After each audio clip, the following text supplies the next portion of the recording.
Second law of thermodynamics നമ്മൾ heat എഞ്ചിനും റെഫ്രിജറേറ്ററും പറഞ്ഞു അതിന്റെ രണ്ടിന്റെ ലിമിറ്റേഷൻസ് സെക്കൻഡ് ലോ ഓഫ് തെർമോഡൈനാമിക്സിൽ രണ്ട് സ്റ്റേറ്റ്മെന്റ് ആണ്. അതാണ് പറയുന്നത്. ഒന്നാമത്തെ statement Kelvin Planck statement. Second law of തെർമോഡൈനാമിക്സിലെ ഫസ്റ്റ് സ്റ്റേറ്റ്മെന്റ് എന്താ അറിയപ്പെടുന്നത്? Kelvin Planck statement. അത് കണ്ടുപിടിച്ച ആളുകളുടെ പേരാണ് കൊടുത്തിരിക്കുന്നത്, കെൽവിനും പ്ലാങ്ക്സും. ഓക്കെ, ഇത് പറയുന്നത് ഹീറ്റ് എഞ്ചിന്റെ ലിമിറ്റേഷൻ ആണ്. അപ്പോൾ ഫസ്റ്റ് സ്റ്റേറ്റ്മെന്റ് ആരെ കുറിച്ചാണ് പറയുന്നത്? Limitation of heat engine. Heat എഞ്ചിന്റെ ലിമിറ്റേഷൻ എന്തായിരുന്നു? 100% എഫിഷ്യൻസി ഉണ്ടാവില്ല. എന്താ കാരണം? യെസ്, കംപ്ലീറ്റ് ഹീറ്റിനെ വർക്കാക്കി മാറ്റാൻ കഴിയില്ല അല്ലേ? അത് തന്നെയാണ് ഈ കെൽവിൻ പ്ലാങ്ക് സ്റ്റേറ്റ്മെന്റ് പറയുന്നത്. No process is possible whose sole result is the absorption of heat from a reservoir and the complete conversion of heat into work. That's the statement. No Kelvin Planck statement. No process is possible whose sole result is the absorption of heat from a reservoir and the complete conversion of heat into work. Okay, ഇതാണ് kelvin Planck statement എന്നറിയപ്പെടുന്നത്. അത് എന്തിന്റെ limitation കാണിക്കുന്നു? Heat എഞ്ചിന്റെ. രണ്ടാമത്തെ statement Clausius statement ആണ്. ഇത് റെഫ്രിജറേറ്ററിന്റെ AC-യുടെ heat പമ്പിന്റെ limitations ആണ് കാണിക്കുന്നത്. എന്തായിരുന്നു ഫ്രിഡ്ജിന്റെ ലിമിറ്റേഷൻ? കംപ്ലീറ്റ് ഹീറ്റും കോൾഡ് ബോഡിയിൽ നിന്നും ഹോട്ട് ബോഡിയിലേക്ക് ട്രാൻസ്ഫർ ചെയ്യാൻ കഴിയില്ല. എന്താ ഇതിനർത്ഥം? No process is possible whose sole result is the transfer of heat from a colder object to hot object. ഒരു കോൾഡ് ബോഡിയിൽ നിന്നും കംപ്ലീറ്റ് ഹീറ്റും ഹോട്ട് ബോഡിയിലേക്ക് എത്തിക്കുക എന്നത് പ്രാവർത്തികമല്ല. ഓക്കെ, അത് പോസിബിൾ അല്ല. നോ ക്ലോഷ്യസ് സ്റ്റേറ്റ്മെന്റ് എന്താ പറയുന്നത്? No process is possible whose sole result is the transfer of heat from a colder object to hotter object. ഇതാണ് ക്ലോഷ്യസ് സ്റ്റേറ്റ്മെന്റ് പറയുന്നത്. ലിമിറ്റേഷൻ ഓഫ് റെഫ്രിജറേറ്റർ രണ്ടും ഓർത്തിരിക്കാം. ഓക്കെ, ഇനി അതിന്റെ കൂടെ റിവേഴ്സിബിൾ പ്രോസസും ഇറിവേഴ്സിബിൾ പ്രോസസും എന്താണെന്ന് കൂടി പറയാം. റിവേഴ്സിബിൾ പ്രോസസ് എന്ന് പറഞ്ഞാൽ ഒരു സൈക്ലിക് പ്രോസസ്സ് കഴിഞ്ഞ് അതിന്റെ ഇനീഷ്യൽ കണ്ടീഷനിലേക്ക് അത് തിരിച്ചെത്തുന്ന പ്രോസസ്സുകളാണ് റിവേഴ്സിബിൾ പ്രോസസ്സ്. റിവേഴ്സിബിൾ പ്രോസസ്സ് അത് വീണ്ടും വീണ്ടും നടക്കാൻ പറ്റുന്ന പ്രോസസ്സാണ്. ഉദാഹരണത്തിന് ഐസ് മെൽറ്റ് ചെയ്യുന്നത്. ഐസ് മെൽറ്റ് ചെയ്ത് വാട്ടർ ആകും, ആ വാട്ടർ വീണ്ടും ഫ്രീസ് ചെയ്ത് ഐസ് ആകും. ആ ഒരു സൈക്ലിക് പ്രോസസ് ആയിട്ട് നടന്നാൽ എന്ത് ചെയ്യും? ഇനീഷ്യൽ കണ്ടീഷനിൽ തിരിച്ചെത്തും. അങ്ങനെയുള്ള പ്രോസസ്സാണ് റിവേഴ്സിബിൾ പ്രോസസ്സ്. അല്ലാത്ത പ്രോസസ്സുകളെ ഇറിവേഴ്സിബിൾ പ്രോസസ്സ് എന്ന് പറയും. റിവേഴ്സ് ചെയ്യാൻ ഇറിവേഴ്സിബിൾ പ്രോസസ്സിലെ ഇനീഷ്യൽ കണ്ടീഷനിലേക്ക് ഒരു സൈക്ലിക് പ്രോസസ് ചെയ്യാൻ തിരിച്ചെത്തൂല. അതിന് എക്സാമ്പിൾ ആണ് rusting of iron. Okay, rusting on iron എന്ന് പറയുന്നത് ഇരുമ്പ് തുരുമ്പ് പിടിക്കുന്നത്. അതൊരു ഇറിവേഴ്സിബിൾ പ്രോസസ് ആണ്. Equations of an adiabatic change for A perfect gas. ഒരു അഡിയാബാറ്റിക് പ്രോസസ്സിന്റെ നമ്മൾ ഡിഫറെന്റ് ഇക്വേഷൻസ്. ഒരു ഇക്വേഷൻ നമ്മൾ ഓൾറെഡി പഠിച്ചതാണ്. First PV raised to gamma equal to constant. PV raised to gamma equal to constant ആണെങ്കിൽ നമുക്ക് P1 V1 raised to gamma equal to P2 V2 raised to gamma എന്ന് പറഞ്ഞാൽ P1 പ്രഷറിൽ volume V1 ആണെങ്കിൽ P1 V1 raised to gamma constant ആയിരിക്കും. Okay, അതുപോലെ P2 പ്രഷറിൽ volume V2 ആണെങ്കിൽ P2 V2 raised to gamma constant ആയിരിക്കും.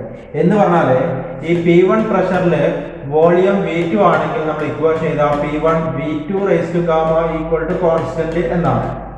അതുപോലെ P1 പ്രഷറിൽ volume V3 ആണെങ്കിൽ അവിടെ ഇതാ P1 V3 raised to gamma equal to constant എന്ന് പറഞ്ഞാല് V1 ആയതുകൊണ്ട് എപ്പോഴും V1 എന്ന് വേണമെന്നില്ല. P1 പ്രഷറിൽ ഏത് വോളിയം ആണോ ആ വോളിയം എടുത്തിട്ട് ഇക്വേഷൻ എഴുതാം. ഓക്കെ, P1 പ്രഷറിലെ വോളിയം V1 ആണെങ്കിൽ P1 V1 raised to gamma equal to constant. അതുപോലെ P2 പ്രഷറിൽ വോളിയം V1 ആണെങ്കിൽ ഇക്വേഷൻ എങ്ങനെ എഴുതാം? P2 V1 raised to gamma constant. ആ വോളിയം ഏതാണോ അത് എഴുതിയാൽ മതി. ഇത് ഞാൻ പറയുന്നത് നമുക്ക് അടുത്ത കാർനോട്ട് എഞ്ചിൻ പഠിക്കുമ്പോൾ അവിടെ ഇക്വേഷൻ എഴുതുമ്പോൾ എപ്പോഴും P1 V1 T1 അങ്ങനെ വരൂല. പ്രഷറും വോളിയൊക്കെ ടെമ്പറേച്ചറിലോ ഇതിലൊക്കെ ചേഞ്ച് വരാം. ഓക്കെ, അപ്പോൾ അത് ഓർത്തിരിക്കാം. ആ സമയത്തെ പ്രഷർ ഏതാണോ അവിടുത്തെ വോളിയം ഏതാണോ അവിടുത്തെ ടെമ്പറേച്ചർ ആണോ അതാണ് നമ്മൾ എടുക്കുന്നത്. അതിന് PV raised to gamma equal to constant. ഒന്നാമത്തെ ഇക്വേഷൻ. ഓക്കെ, ഒന്നാമത്തെ ഓൾറെഡി പഠിച്ചതാണ്. രണ്ടാമത്തെ ഇക്വേഷൻ നമുക്ക് P V is equal to R T എന്നറിയാം ഫോർ 1 മോൾ. അപ്പോൾ പി എന്താണ്? ആർ ടി ബൈ വി ആണ്. നമ്മുടെ ഇക്വേഷൻ നമ്പർ 1ലേക്ക്, ഇക്വേഷൻ നമ്പർ 1 എന്ന് പറഞ്ഞാൽ P V raise to gamma constant, ആ പിക്ക് ആർ ടി ബൈ വി ഇവിടെ സബ്സ്റ്റിറ്റ്യൂട്ട് ചെയ്യാം. പിക്ക് R T by V substitute ചെയ്താൽ R T by V V raise to gamma constant എന്ന് പറഞ്ഞാൽ എന്താ? R T by V V raise to gamma constant R T. Okay, അപ്പൊ T V raise to gamma താഴെ V വന്നാണ് V raise to 1 ആണ്. V raise to 1 മേലെ എടുക്കുമ്പോൾ V raise to -1, ഗുണിക്കുമ്പോൾ V raise to gamma -1, T1 v raised to minus gamma. ഓക്കെ, അപ്പൊ ഈ ഇക്വേഷൻ ഇതെന്താ കാണിക്കുന്നത്? T v raised to gamma -1 equal to constant. അങ്ങനെ T v raised to gamma -1 equal to constant. അങ്ങനെയാണെങ്കിൽ T1 v1 raised to gamma -1 equal to T2 v2 raised to gamma -1. ഈ T1 ടെമ്പറേച്ചറിലെ വോളിയമാണ് v1, T1 ടെമ്പറേച്ചറിലെ volume v2 ആണെങ്കിൽ equation എന്തായിരിക്കും? T1 v2 raised to gamma -1 equal to. അതുപോലെ T2 ടെമ്പറേച്ചറിലെ volume v3 ആണെങ്കിൽ ഇവിടെ equation എന്തായിരിക്കും? T2 v3 raised to gamma -1. ഇവിടെ T2 ആയതുകൊണ്ട് ഇവിടെ എപ്പോഴും v2 എന്ന് എഴുതണമെന്നില്ല. ആ സമയത്ത് വോളിയം ഏതാണോ ആ വോളിയമാണ് അവിടെ എഴുതേണ്ടത്. അത് പറയാനാണ് ഇക്വേഷൻ പറഞ്ഞത്. നമ്മൾ കാർനോട്ട് എഞ്ചിൽ അത് യൂസ് ചെയ്യും, ഇനി പഠിക്കാൻ പോകുന്നില്ല. അതിന് വേണ്ടിയിട്ടാണ് ഇക്വേഷൻ ഇത് ജസ്റ്റ് ഒന്ന് കാണിച്ചിരുന്നത്. ഓക്കെ, അപ്പൊ ഇതൊന്ന് എഴുതി നോക്കാം. ഇനി അടുത്തത് എന്തായാലും പ്രഷറിന്റെ ടൈമിൽ നമ്മൾ എഴുതിയതുകൊണ്ട് വോളിയം മാറ്റിയിട്ട് എഴുതി നോക്കാം. P V is equal to R T ആണെങ്കിൽ V is equal to R T by P ആണല്ലോ. അപ്പൊ ഇക്വേഷൻ നമ്പർ 1 എങ്ങനെ എഴുതാം? P R T by P all raise to gamma P V raise to gamma equal to constant. ഇത് എഴുതുമ്പോൾ നമുക്ക് എങ്ങനെ കിട്ടും? ഓക്കെ, 6 കോൺസ്റ്റന്റ് നമുക്ക് ഒഴിവാക്കാം. ടി റൈസ് ടു ഗാമ വരാം അല്ലെ? T raise to gamma P, ഇത് പി എന്ന് പറഞ്ഞാൽ പി റൈസ് ടു 1. ഇവിടെ പി റൈസ് ടു ഗാമ മേലെ വരുമ്പോൾ P raise to minus gamma. അപ്പൊ P raise to 1 minus gamma വരും. P raise to 1 P raise to minus gamma, P raise to 1 minus gamma into T raise to gamma constant. Okay, അപ്പൊ നമുക്ക് general ആയിട്ട് എഴുതാം P1 raise to -1 minus gamma T1 raise to gamma equal to P2 raise to 1 minus gamma T2 raise to gamma. കാണാതെ പഠിക്കേണ്ട ആവശ്യമൊന്നുമില്ല, ഇതെങ്ങനെ കിട്ടുന്നതെന്ന് ഓർത്തിരിക്കുക. ഏറ്റവും ഇമ്പോർട്ടന്റ് സെക്കൻഡ് ഇക്വേഷൻ ആണ്. ഫസ്റ്റ് ഓൾറെഡി നിങ്ങൾക്ക് അറിയാം, സെക്കൻഡ് കൂടി ഓർത്തിരിക്കുക. തേർഡ് അത്ര ഇമ്പോർട്ടന്റ് അല്ല, ജസ്റ്റ് ഞാൻ പറഞ്ഞു എന്നേ ഉള്ളൂ. Okay, we discuss very important topic. തെർമോഡൈനാമിക്സിലെ ഏറ്റവും കൂടുതൽ ക്വസ്റ്റ്യൻസ് ചോദിക്കുന്ന ഭാഗം ഈ ഒരു ടോപ്പിക്കാണ്, കാർനോട്ട് എഞ്ചിൻ. നമ്മൾ ഹീറ്റ് എഞ്ചിനെ കുറിച്ച് പഠിച്ചപ്പം അതിൻ്റെ ലിമിറ്റേഷന് കൂടി തെർമോഡൈനാമിക്സിലെ സെക്കൻഡ് ലോയിലെ ഫസ്റ്റ് സ്റ്റേറ്റ്മെന്റ് ആയിട്ട് പഠിച്ചു. എന്താ സ്റ്റേറ്റ്മെന്റ്? Kelvin Planck statement. എന്താ പറയുന്നത്? ഒരു ഹീറ്റ് എഞ്ചിനും 100% എഫിഷ്യന്റ് ആയിരിക്കില്ല എന്നാണ് ആ സ്റ്റേറ്റ്മെന്റ് പറയുന്നത് അല്ലേ? അപ്പം മാക്സിമം എഫിഷ്യൻസി ഉള്ള ഒരു ഹീറ്റ് എഞ്ചിനെ ഉണ്ടാക്കാൻ പറ്റുമോ എന്ന് റിസർച്ച് ചെയ്ത് ഒരു എഞ്ചിൻ ഡിസൈൻ ചെയ്തു. ഒരു theoretical engine, not practical engine, theoretically ഒരു എഞ്ചിനെ ഡിസൈൻ ചെയ്ത ആളാണ് സാദിഖ് കാർനോട്ട്. അദ്ദേഹത്തിന്റെ പേരിൽ അറിയപ്പെടുന്ന എഞ്ചിനാണ് കാർനോട്ട് എഞ്ചിൻ. അപ്പൊ സാദിഖ് കാർനോട്ട് ഡിസൈൻ ചെയ്തിരിക്കുന്ന ഈ എഞ്ചിന്റെ പ്രത്യേകത അത് തിയററ്റിക്കൽ എഞ്ചിനാണ്, പ്രാക്ടിക്കലി ഇതുവരെ ഉണ്ടാക്കിയിട്ടില്ല. പിന്നെ എന്തിനാ അങ്ങനെ ഒരു എഞ്ചിനെ പ്രാക്ടിക്കലി ഉണ്ടാക്കാൻ പറ്റില്ലെങ്കിൽ ആ എഞ്ചിന്റെ ഉപയോഗം എന്താ? നമുക്ക് പ്രാക്ടിക്കലി ഉണ്ടാക്കുന്ന എഞ്ചിന് ആ തിയററ്റിക്കൽ എഞ്ചിനുമായിട്ട് കമ്പയർ ചെയ്യാം അല്ല, അതുമായിട്ട് വെച്ചുകൊണ്ട് മാക്സിമം എഫിഷ്യൻസിയിലേക്ക് എത്തിക്കാൻ നോക്കാം, അതാണ്. ഓക്കെ, അപ്പൊ അതുപോലെ ഒരു മോഡൽ ആയിട്ടുള്ള എഞ്ചിനാണ് കാർനോട്ട് എഞ്ചിൻ. ഈ എഞ്ചിന്റെ പ്രത്യേകത ഇതിന് മാക്സിമം എഫിഷ്യൻസി ആയിരിക്കും. ഓക്കെ, ഒരു ഹീറ്റ് എഞ്ചിന് നമ്മൾ 3 പാർട്ടാണ് പഠിച്ചത്: സോഴ്സ്, സിങ്ക്, വർക്കിംഗ് സബ്സ്റ്റൻസ്. ഇവിടെ ഒരു എക്സ്ട്രാ പാർട്ടും കൂടി വരും. അപ്പൊ എത്ര പാർട്ടായി? 4. ഒരു കാർനോട്ട് എഞ്ചിന്റെ പാർട്സ് എന്ന് പറയുന്നത് 4 ആണ്. എത്ര പാർട്ടുള്ള? 4 പാർട്ട്. ഒന്നാമത്തത് നമ്മുടെ വർക്കിംഗ് സബ്സ്റ്റൻസ് എന്നാണ്. Working substance. രണ്ടാമത്തത് സോഴ്സ്. മൂന്നാമത്തത് സിങ്ക്. നാലാമത്തത് ഒരു ഇൻസുലേറ്റിംഗ് സ്റ്റാൻഡ് ആണ്. ഇൻസുലേറ്റിംഗ് സ്റ്റാൻഡ്, ഇതാണ് എക്സ്ട്രാ വരുന്നത്. അപ്പം എത്ര പാർട്ടുള്ളത് ഒരു കാർനോട്ട് എഞ്ചിന്? 4 parts. Working substance, source, sink and insulating stand. ഓരോന്നിനും പ്രത്യേകത പറയാം.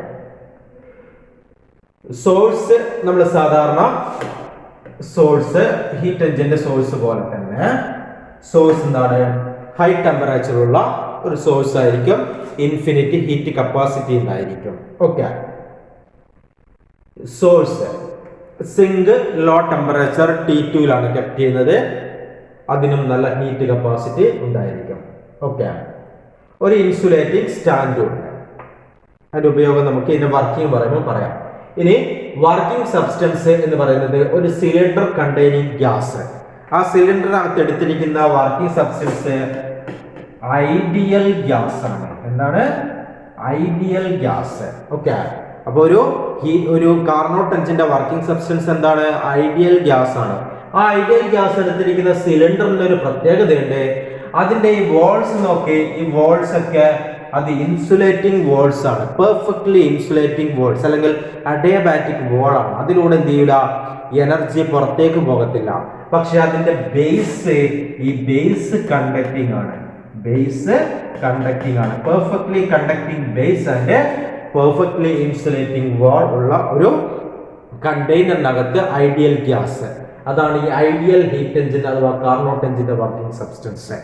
അപ്പൊ കാർനോട്ട് എഞ്ചിന്റെ വർക്കിംഗ് സബ്സ്റ്റൻസ് എന്താ? A cylinder containing ideal gas with a perfectly insulating wall and perfectly conducting base.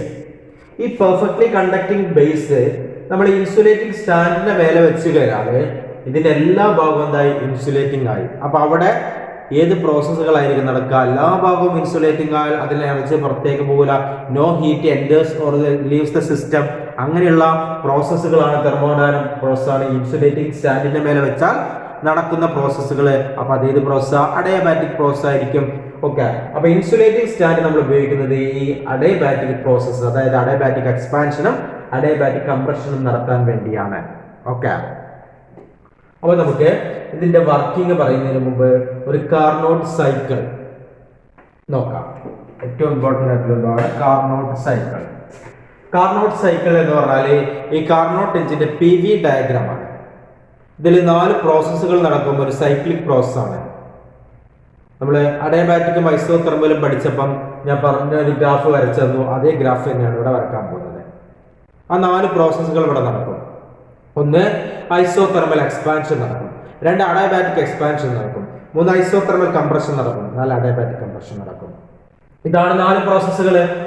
അപ്പൊ ഒന്നാമത്തെ പ്രോസസ് ഐസോതെർമൽ എക്സ്പാൻഷൻ ആണ്. ഇങ്ങനെ വരക്കാം. എക്സ്പാൻഷൻ ആയതുകൊണ്ട് ആരോ മാർക്ക് അങ്ങോട്ട്, ഈ ആരോ മാർക്ക് വളരെ ശ്രദ്ധിക്കണം.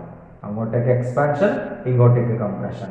ഞാൻ ഈ പോയിന്റ് A എന്ന് കൊടുത്തു, ഈ പോയിന്റ് B എന്ന് കൊടുത്തു. ഓക്കെ, എയിലെ പ്രഷർ, വോളിയം, ടെമ്പറേച്ചർ വേണം. എയിലെ pressure P1, volume V1, temperature T1. അങ്ങനെ ഐസോതെർമൽ എക്സ്പാൻഷൻ നടന്ന് ബിയിലെത്തിയപ്പം പ്രഷർ കുറഞ്ഞു, P2 ആയി, വോളിയം കൂടി, V2 ആയി, temperature same temperature T1. Why? Isothermal expansion temperature മാറുന്നില്ല, കോൺസ്റ്റന്റ് ആണ്. അപ്പൊ P1 V1 T1, P2 V2 T1 ആയിട്ട് മാറി. AB first process. രണ്ടാമത്തെ പ്രോസസ്, ഇതിന്റെ രണ്ടാമത്തെ കർവ് എന്ന് പറയുന്നത് ഇതാണ്.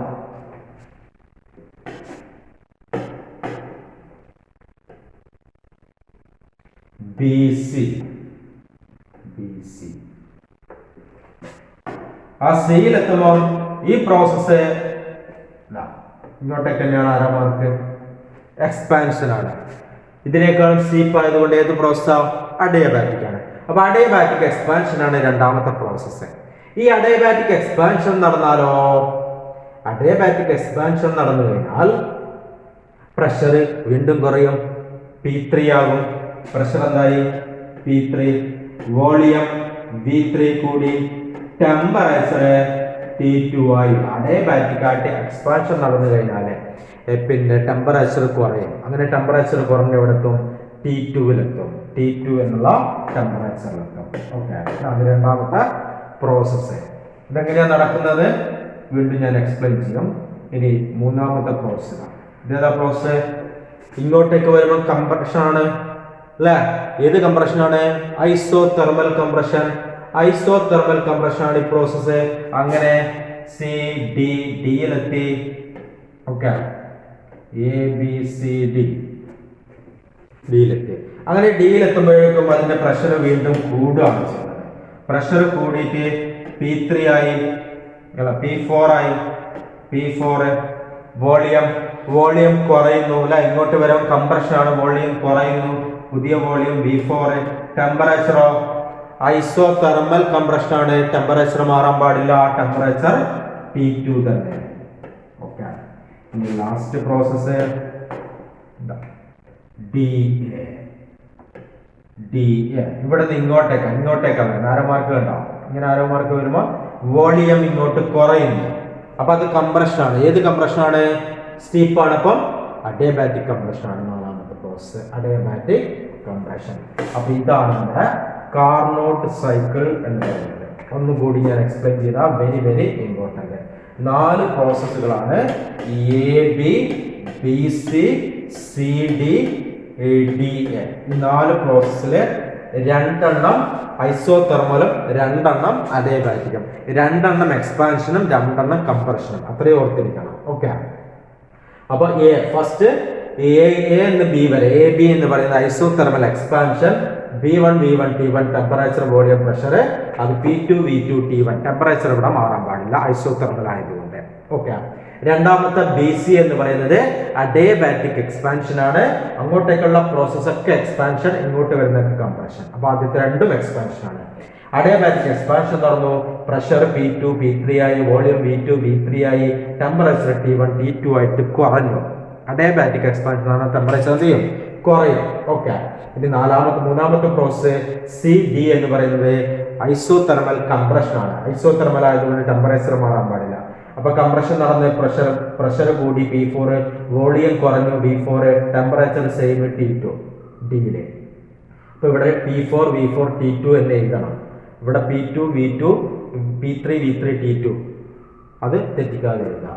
Last process DA. Okay, adiabatic compression നടക്കാണ്.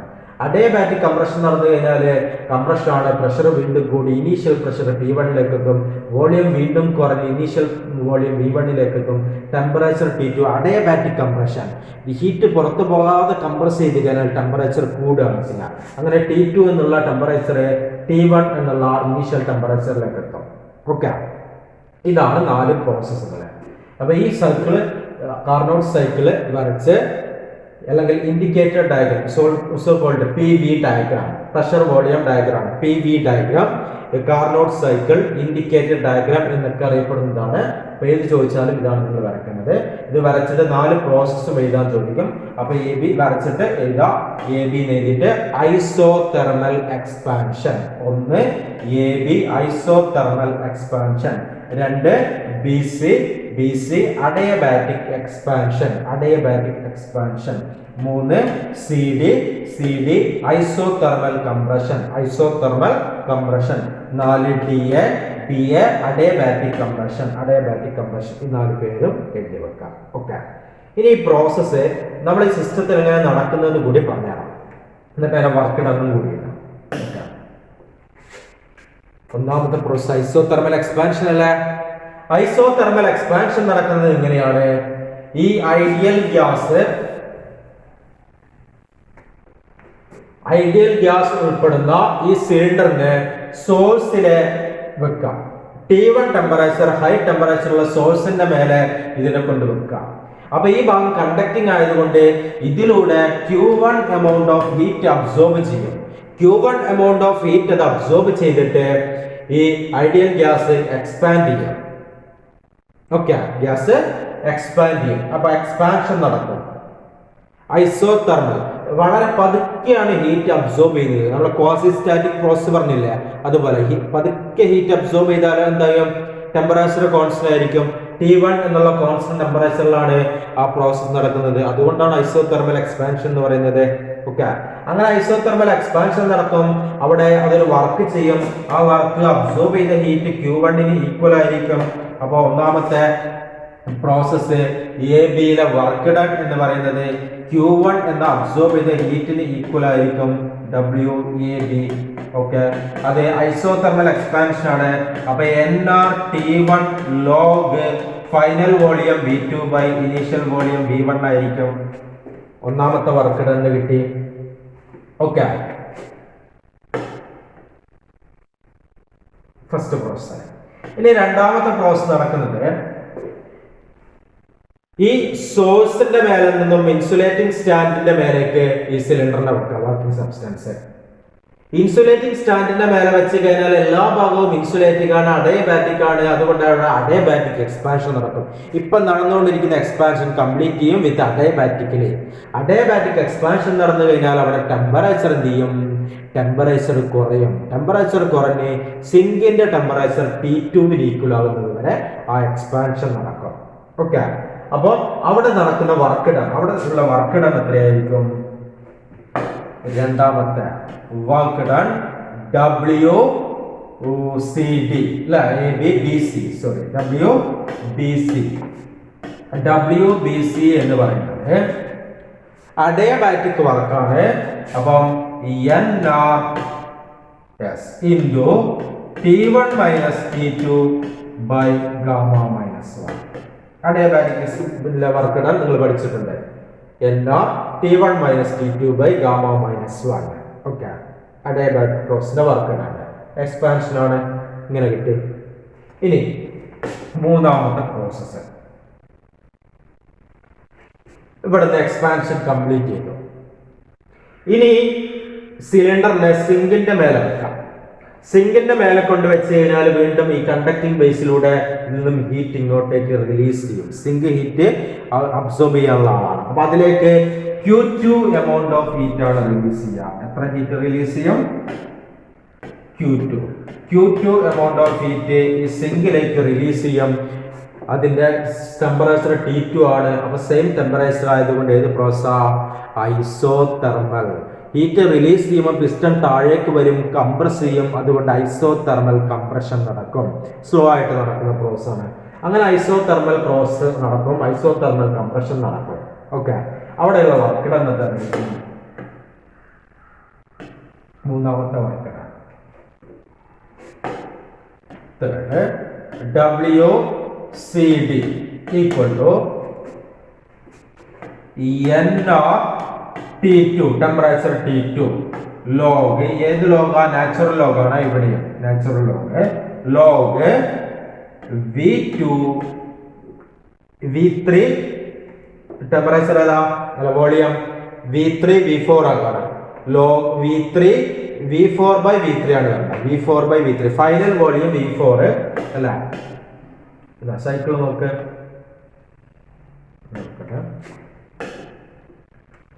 CD എന്ന് പറയുമ്പോൾ വോളിയം V3 V4 ആകുമ്പോൾ ആകുമ്പോൾ അപ്പൊ നമുക്ക് കിട്ടേണ്ടത് ഇങ്ങനെയാണ്.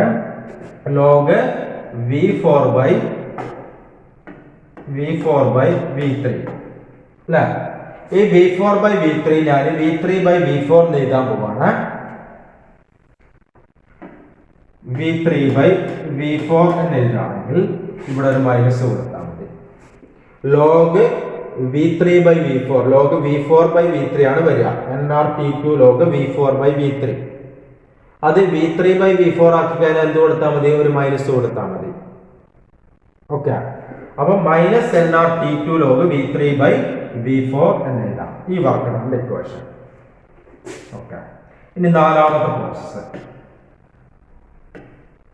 അങ്ങനെ കംപ്രഷൻ നടന്നു. കംപ്രഷൻ കംപ്ലീറ്റ് ആയിട്ടില്ല. ഇനി ഇതിനെന്ത് ചെയ്യാം? ഇൻസുലേറ്റിംഗ് സ്റ്റാൻഡിന്റെ മേലെ വെക്കാം. അവിടുന്ന് കംപ്രഷൻ കംപ്ലീറ്റ് ചെയ്യും. അവിടെ നടക്കുന്ന കംപ്രഷൻ എന്തായിരിക്കും? അഡയബാറ്റിക് കംപ്രഷൻ ആയിരിക്കും. അപ്പൊ അഡയബാറ്റിക് കംപ്രഷൻ നടന്നു കഴിഞ്ഞാൽ ഹീറ്റ് റിലീസ് ചെയ്യാതെ അത് കംപ്രസ് ചെയ്യുമ്പോൾ അതിന്റെ ടെമ്പറേച്ചർ കൂടും. അങ്ങനെ ടെമ്പറേച്ചർ കൂടി സോഴ്സിന്റെ ടെമ്പറേച്ചർ T1 വരെ ഇൻക്രീസ് ചെയ്യാം. ഓക്കെ, അപ്പൊ അഡയബാറ്റിക് കംപ്രഷൻ ആണ് നാലാമത്തെ പ്രോസസ്. നാലാമത്തെ പ്രോസസ്സിൽ അഡയബാറ്റിക് കംപ്രഷൻ നടന്നു കഴിഞ്ഞാല് ടെമ്പറേച്ചർ കൂടി T1 വരെ ആകും. അവിടെയുള്ള വർക്ക് ഡൺ, നാലാമത്തെ work done WDA is equal to adiabatic ആണ്.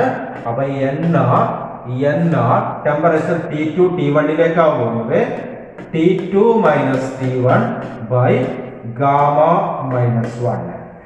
ഓക്കെ, ഈ ഇക്വേഷന് ഇത് T1 മൈനസ് T2, ഇത് T2 മൈനസ് T1 ആണ്. നമുക്ക് ഇതിനെ ഇങ്ങനെ എഴുതാം. T2 മൈനസ് T1 നമുക്ക് T1 മൈനസ് T2 എന്ന് എഴുതാണെങ്കിൽ ഇവിടെ മൈനസ് ഇട്ടാ പോലെ. അപ്പൊ minus of ഇതിനെന്താക്കാം T1 minus T2. ഇത് രണ്ടും ഒരുപോലെയായി. എന്തിനാത്? ഈ WBCയും WDA നോക്കി ഈക്വൽ ആൻഡ് ഓപ്പോസിറ്റ് ആണ്. അപ്പൊ നമ്മൾ ടോട്ടൽ വർക്ക് ഡൺ എടുക്കുന്ന സമയത്ത് ഇങ്ങോട്ട് നോക്കാം. ടോട്ടൽ വർക്ക് ഡൺ അതെല്ലാം കൂടി കൂട്ടുന്ന സമയത്ത് ഈ 2ഉം 4ഉം WBCയും WDAയും കൂടി ക്യാൻസൽ ആയി പോകും. അപ്പൊ ടോട്ടൽ വർക്ക് ഡൺ ഏത് മാത്രമേ ഉള്ളൂ? 1ഉം 3ഉം മാത്രമേ ഉള്ളൂ. WAB പ്ലസ് WCD ഇതായിരിക്കും ആ കാർനോട്ട് സൈക്കിൾ ചെയ്ത ടോട്ടൽ വർക്ക് ഡൺ. ഓക്കെ. ഈ WCD എന്ന് പറയുന്നത് ആക്ച്വലി മൈനസ് Q2 ആണ്. റിലീസ് ചെയ്ത ഹീറ്റ് മൈനസ് Q2 ആണ്. ഓക്കെ. അപ്പൊ Q2 ഈക്വൽ ടു എന്തായിരിക്കും? മൈനസ് എടുക്കേണ്ട. Q2 equal to NR T2 log V3/V4 ആയിരിക്കും. മൈനസ് കൊടുത്ത് റിലീസ് ചെയ്ത ഹീറ്റ് എന്ന് കാണിക്കാൻ വേണ്ടിയിട്ടാണ്. അതുകൊണ്ട് ഓക്കെ. ഇവിടെ നെറ്റ് വർക്ക് ഡൺ എന്തായിരിക്കും? Net work done Q1 minus Q2 ആയിരിക്കും equal to W. Q1 minus Q2 equal to W ആയിരിക്കും നെറ്റ് വർക്ക് ഡൺ. ആ വർക്ക് ഡൺ എന്ന് പറയുന്നത് ഈ WAB പ്ലസ് WCD ആയിരിക്കും. കാരണം 4 കൂട്ടിക്കഴിഞ്ഞാൽ ഏതൊക്കെ ക്യാൻസൽ ആയി പോകും? ഇതും ക്യാൻസൽ ആയി പോകും. കാരണം ഇവിടെ മൈനസ് ഇവിടെ plus equal and opposite. Okay. ഇതാണ് കാർനോട്ട് സൈക്കിളിന്റെ വർക്കിംഗ്. ഓക്കെ. ഇനി വളരെ ഇമ്പോർട്ടന്റ് ആയിട്ടുള്ള ഒരു കാര്യം കൂടിയുണ്ട്. ഒരു കാർനോട്ട് എഞ്ചിന്റെ efficiency of a Carnot engine.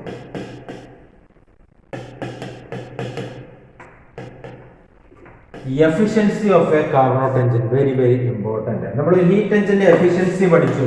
Watts the efficiency of a heat engine? Eta is equal to W/Q1. W/Q1 അല്ലെങ്കിൽ എങ്ങനെ എഴുതാം? W is equal to Q1 minus Q2/Q1. That is 1 minus Q2/Q1. 1 minus Q2/Q1. ഇതാണ് efficiency അല്ലേ?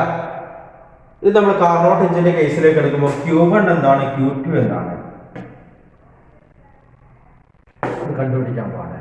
Q1 എന്ന് പറയുന്നത് NR T1 log V2/V1 ആണ്. ആണല്ലോ, ഫസ്റ്റത്തെ വർക്ക് ഡൺ ആണ്. Q2 എന്താ? റിലീസ് ചെയ്ത ഹീറ്റ് മൈനസ് വേണ്ട, NR T2 ലോഗ് V3/V4 ആണ്. ആണല്ലോ Q2 നമ്മൾ നേരത്തെ എഴുതി 2 വർക്ക് ഡൺ. ഓക്കെ. അങ്ങനെയാണെങ്കിൽ efficiency eta is equal to എങ്ങനെ എഴുതാം? Eta is equal to 1 minus Q2/Q1 NR T2 log V3/V4 by NR T1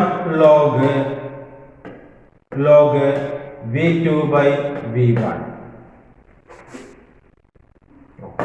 ഇതിൻ്റെ അകത്ത് NR രണ്ടിലും കൂടി ക്യാൻസൽ ആയി പോകും. ബാക്കി നമുക്ക് ഇങ്ങനെ എഴുതാം. Efficiency eta is equal to 1 minus T2/T1. ഞാൻ ഒരുമിച്ച് ചെയ്തു T2/T1. ഇനി ബാക്കി വരുന്നത് എന്തൊക്കെയാണ്? ലോഗ് ഇവിടെ V3/V4 ഡിവൈഡഡ് ബൈ ലോഗ് ഇവിടെ V2/V1. ഓക്കെ. നമ്മൾ ഈ ഇക്വേഷനെ റെഡ്യൂസ് ചെയ്യണം. ഈ 2 ടേമും ഈക്വൽ ആണെന്ന് നമ്മൾ പ്രൂവ് ചെയ്യണം. അതാണ് ഇവിടെ ചെയ്യാറുള്ളത്. അത് പ്രൂവ് ചെയ്താൽ ഇത് രണ്ടും കൂടി ക്യാൻസൽ ആയി പോകും. അപ്പോൾ efficiency equal to 1 minus T2/T1 കിട്ടും.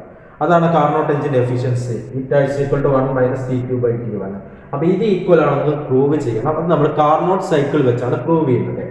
ആ കാർനോട്ട് സൈക്കിളിൽ നമുക്ക് 2 പ്രോസസ്സുകൾ, 2 അഡയബാറ്റിക്, ഇവിടെ എടുത്തിരിക്കുന്ന ഐസോതെർമൽ പ്രോസസ്സിന്റെ വർക്ക് ഡൺ ആണ്. ഇനി 2 അഡയബാറ്റിക് പ്രോസസ് ഉണ്ടല്ലോ, ആ 2 അഡയബാറ്റിക് പ്രോസസ്സിലെ ഇക്വേഷൻ വെച്ചുകൊണ്ട് ഇത് നമുക്ക് പ്രൂവ് ചെയ്യാൻ പറ്റും. ഓക്കെ. അപ്പൊ അവിടെ നോക്കാൻ പോവാം. കാർനോട്ട് സൈക്കിളിന്റെ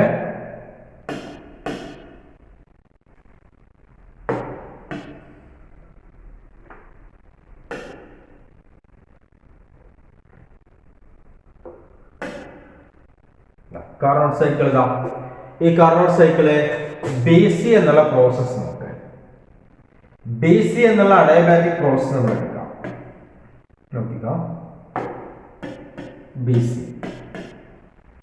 BCയില് ഒരു അഡയബാറ്റിക് പ്രോസസിന്റെ equation P V raised to gamma minus 1 equal to constant അല്ല, T V raised to gamma minus 1 equal to constant. T V raised to gamma minus 1 equal to constant last ക്ലാസ്സിൽ പഠിച്ചു. Temperature volume വെച്ചുള്ള equation. അപ്പൊ ഇവിടെ നമുക്ക് ബിയിലാണെങ്കിൽ temperature T1 ആണ്, volume V2 ആണ്. അപ്പൊ V2 raised to gamma minus 1 equal to സിയിലെ ടെമ്പറേച്ചർ T2 വോളിയം V3 ആണ്. അപ്പൊ temperature T2 volume V3 raised to gamma minus 1 എന്നൊരു ഇക്വേഷൻ എഴുതാം. ഇക്വേഷൻ എഴുതാൻ പഠിച്ചാൽ മതി. ബിയിലെയും സിയിലെയും ടെമ്പറേച്ചറും വോളിയം എടുത്ത് T V raised to gamma minus 1 equal to constant എന്ന് എഴുതാം. ഓക്കെ, അപ്പൊ T1 V2 raised to gamma minus 1 equal to T2 V3 raised to gamma minus 1 എന്ന് എഴുതാം. ഓക്കെ, അങ്ങനെയാണെങ്കിൽ T2 by T1 എന്താ കിട്ടാം? T2 by T1 അല്ലെങ്കിൽ ഇങ്ങനെ എഴുതാം, V2 by V3 raised to gamma minus 1. ഈ V3 raised to gamma minus 1 ഇത് ഇങ്ങോട്ട് കൊണ്ടുവന്നു equal to T2 by T1 എന്ന് എഴുതാം. ഓക്കെ, അല്ലെങ്കിൽ ഈ പവർ നമുക്ക് ഒഴിവാക്കണമെങ്കിൽ V2 by V3 is equal to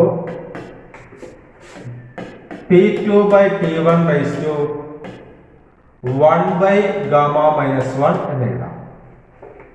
okay, ഇവിടെ സ്ക്വയർ ആണെങ്കിൽ ഇങ്ങോട്ട് വരുമ്പോൾ എന്താകും? റൂട്ട് ആകും. ഇവിടെ 2 ആണെങ്കിൽ 1/2 ആകും. ഇവിടെ ക്യൂബ് ആണെങ്കിൽ ക്യൂബ് റൂട്ട് ആകും, 1/3 ആകും. അതുപോലെ ഇവിടെ പവർ ഗാമ മൈനസ് 1 ആയതുകൊണ്ട് ഇങ്ങോട്ട് വരുമ്പോൾ എന്തായി? 1 by gamma minus 1 ആയി. അത്രയേ ഉള്ളൂ. ഇതൊരു ഇക്വേഷൻ ആയിട്ട് എടുക്കാം, ഇക്വേഷൻ നമ്പർ 1. ഓക്കെ, നമ്മൾ എഴുതിയിരിക്കുന്നതാണ് BC. ഇനി അതേപോലെ ഒരു അഡയബാറ്റിക് പ്രോസസ്സും കൂടി നമുക്ക് ഇവിടെ ഉണ്ട്. ഏതാ? DA. ഈ DAയിൽ ഇതേപോലെ equation T V raised to gamma minus 1 equal to constant എടുക്കുകയാണെങ്കിൽ ഇവിടെ ടെമ്പറേച്ചർ T2 വോളിയം V4. അപ്പൊ T2 V4 raised to gamma minus 1 is equal to A. DA എടുക്കുമ്പോൾ DA അല്ല, Dയില് T2 V4 raised to gamma minus 1. Aയില് V1 ടെമ്പറേച്ചറും V1 volume T1 ടെമ്പറേച്ചറുമാണ്. അപ്പം V1 T1 V1 raised to gamma minus 1 എന്ന് കിട്ടും. Okay, അപ്പൊ ഇതുപോലെ equation ചെയ്താണെങ്കിൽ T V raised to gamma minus 1 equation ചെയ്താണെങ്കിൽ നമുക്ക് DA എന്നുള്ള അഡയബാറ്റിക് എക്സ്പാൻഷന്റെ സമയത്ത് എങ്ങനെ എഴുതാം? DA വരുന്ന സമയത്ത് DA എന്നുള്ള adiabatic പ്രോസസ്സിന് T2 V4 raised to gamma minus 1 equal to T1 V1 raised to gamma minus 1 എന്ന് എഴുതാം. ഓക്കെ, ഇവിടെ നമുക്ക് ഈ T2 by T1 എടുക്കാം. But T2 by T1 is equal to V1 by V4 raised to gamma minus 1 എന്ന് എടുക്കാം. T2 by T1. Okay, ഈ power ഇവിടെ ഒഴിവാക്കണം. എന്ത് ചെയ്താൽ മതി? T2 by T1 raised to 1 by gamma minus 1. അപ്പൊ എന്താ കിട്ടാം? is equal to V1 by V4 is equal to T2 by T1 raised to gamma minus 1. 1 by gamma minus 1. Okay. Negative. Equation number 2. Equation number 2 equation number 1 നോക്ക്. 2 1 1ല് T2 by T1 raised to gamma minus 1, T2 by T1 raised to gamma minus 1, 2ലും 2ല് right side equal ആണ്. അപ്പോൾ left side നമുക്ക് equate ചെയ്യാം. V2 by V3 എങ്ങനെ എഴുതാം? V1 by V4. V2 by V3 equal to V1 by V4. അത് കിട്ടാൻ വേണ്ടി നമ്മൾ ഇത്രയും ചെയ്യുന്നത്. ഓക്കെ, അപ്പൊ അങ്ങനെ എഴുതാം V2 by V3 is equal to V1 by V4. ഇതിനെ അങ്ങോട്ടും ഇങ്ങോട്ടും ഈ V1 ഉം V2 ഇതിനെ ഇന്റർചേഞ്ച് ചെയ്യാം. V1 ഇവിടെ കൊണ്ടുവരാം, V3 അങ്ങോട്ട് കൊണ്ടുപോകാം. ഇന്റർചേഞ്ച് ചെയ്യാനോ? അപ്പൊ ഇന്റർചേഞ്ച് ചെയ്ത് നമുക്ക് കിട്ടുക V2 by V1 is equal to V3 by V4. V2 by V1 equal to V3 by V4 കിട്ടിക്കഴിഞ്ഞാൽ നമ്മൾ നേരത്തെ എഫിഷ്യൻസി കണ്ടുപിടിച്ചത് നമുക്ക്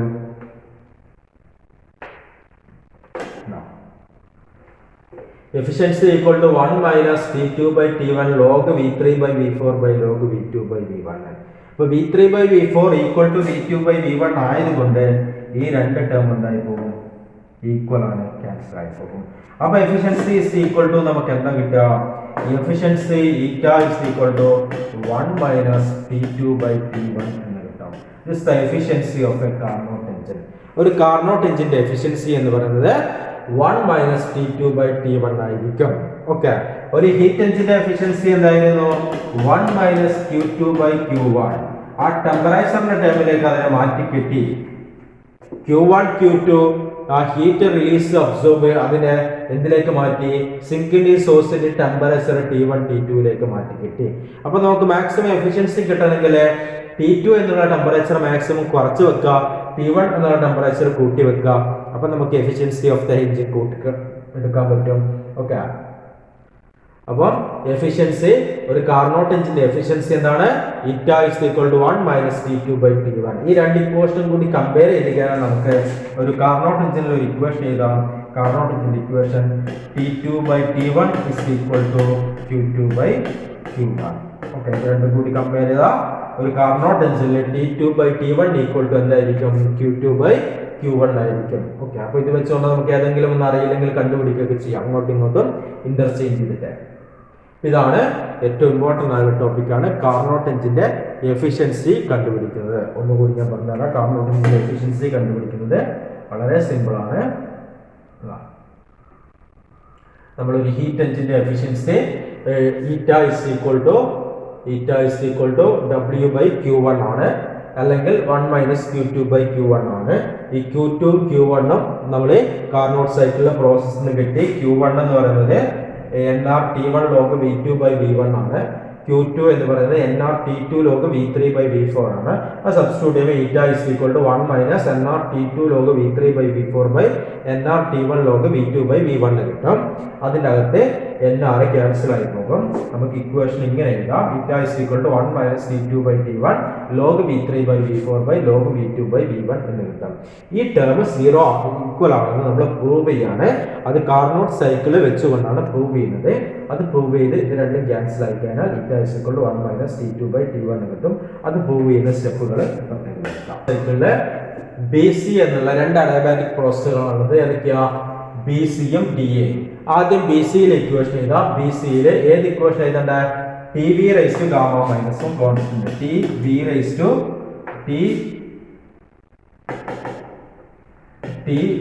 to gamma minus 1 equal to constant എന്ന ഇക്വേഷൻ. ഓക്കെ, അപ്പോൾ ഒന്നാമത്തെ BCയിൽ എഴുതുകയാണെങ്കിൽ ഇവിടെ വോളിയം V2 ടെമ്പറേച്ചർ T1, സിയിൽ വോളിയം V3 ടെമ്പറേച്ചർ T2. അപ്പോൾ അങ്ങനെ എഴുതണം: T1 V2 raised to gamma minus 1 equal to T2 V3 raised to gamma minus 1. Okay, അത് നമ്മൾ എന്ത് ചെയ്യുക? V2 by V3 equal to T2 by T1 raised to 1 by gamma minus 1 ആക്കുക. Equation number 1. അതുപോലെ നാലാമത്തെ പ്രോസസ് DA എന്നുള്ള adiabatic കംപ്രഷനുള്ള പ്രോസസ്സിലും ഇതുപോലെ equation ചെയ്താൽ ടെമ്പറേച്ചർ T2 വോളിയം V4 ആണ്. അപ്പോൾ എങ്ങനെയാ? T2 V4 raised to gamma minus 1 equal to T1 V1 raised to gamma minus 1. ഇവിടെ ടെമ്പറേച്ചർ T1 വോളിയം V1 ആണ്, raised to gamma minus 1. ഇതിൽ നമ്മൾ അറേഞ്ച് ചെയ്യാം. എന്ത് കിട്ടും? V1 by V4 equal to T2 by T1 raised to 1 by gamma minus 1. രണ്ട് equation 1ന്റെയും 2ന്റെയും right side equal ആയതുകൊണ്ട് left side equal ആകാം എന്ന് പറഞ്ഞാൽ V2 by V3 എന്തിന് ഈക്വൽ ആണ്? V1 by V4 ആണ്. V2 by V3 equal to V1 by V4 ആണ്. അതിനൊന്ന് ഇന്റർചേഞ്ച് ചെയ്യാം. ഈ V1 ഉം V3 ഉം അങ്ങോട്ടും ഇങ്ങോട്ടും മാറ്റിക്കഴിഞ്ഞാൽ V2 by V1 equal to V3. നമ്മൾ ലെഫ്റ്റ് സൈഡ് രണ്ടും കൂടി കമ്പയർ ചെയ്താൽ ഓക്കെ, അപ്പോൾ നമ്മൾ ലെഫ്റ്റ് സൈഡ് രണ്ടും കൂടി കമ്പയർ ചെയ്താൽ V2 by V3 equal to V1 by V4 കിട്ടും. ഇതിനൊന്ന് ഇന്റർചേഞ്ച് ചെയ്യുക. ഈ V1 ഉം V4 ഉം ഇതിങ്ങനെ ഇന്റർചേഞ്ച് ചെയ്യാം. ഓക്കെ, ഇത് ഇന്റർചേഞ്ച് ചെയ്യുക എങ്ങനെ ഇവിടെ കൊടുത്തു കഴിഞ്ഞാൽ V2 by V1 എന്ന് കിട്ടും. V3 ഇങ്ങോട്ട് വന്നാൽ V3 by V4 കിട്ടും. അപ്പോൾ V2 by V1 equal to V3 by V4 ആകുമ്പോൾ നമുക്ക് എന്ത് കിട്ടും? എഫിഷ്യൻസി ഈറ്റ ഈക്വൽ ടു നേരത്തെ എഴുതിയിരിക്കുന്നത് 1 minus T2 by T1 log V3 by V4 by log V2 by V1 എന്നാണ്. ഓക്കെ, അപ്പോൾ V2 by V1 V3 by V4 equal ആയതുകൊണ്ട് log V3 by V4 equal to log V2 by V1. ഈ term രണ്ടും cancel ആയി പോകും. അപ്പോൾ efficiency equal to 1 minus T2 by T1 കിട്ടും. Okay, ഇതാണ് കാർനോട്ട് എഞ്ചിന്റെ എഫിഷ്യൻസി.